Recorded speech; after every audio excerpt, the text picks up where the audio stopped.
You're running along, careful but quick, looking here and there and everywhere. Your eyes are drawn to a gap in the wall up ahead, which gives you an interesting insight into the dwelling of a badger. He's at a desk, and the angle of his snout is such that you can see the right side of his face clearly, but he'd have to turn pretty far to be able to see you through the gap. He's grumbling, the way badgers do, and he's looking at some things on his desk. You hear a growl and you know you must stay out of sight.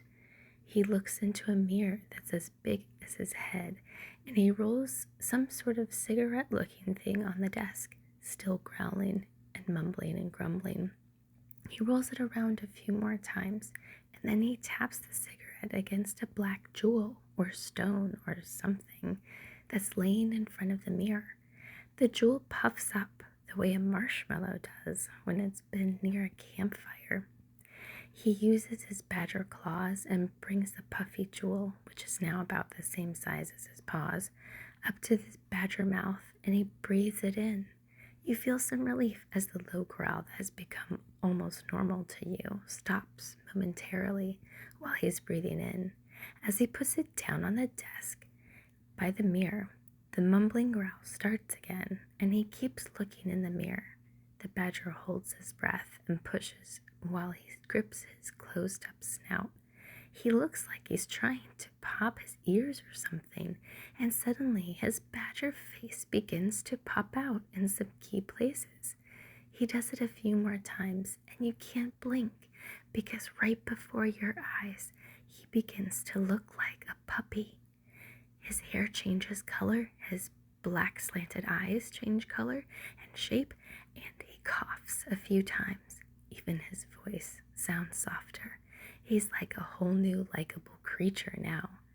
Oh, wait. Your already wide open eyes just get a little bit wider because now you recognize him. You've seen that puppy's face often.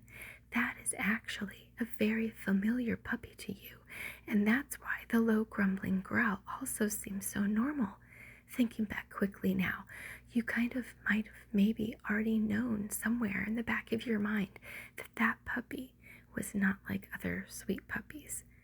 Perhaps, but you couldn't have exactly said until now that it was because he was a badger underneath.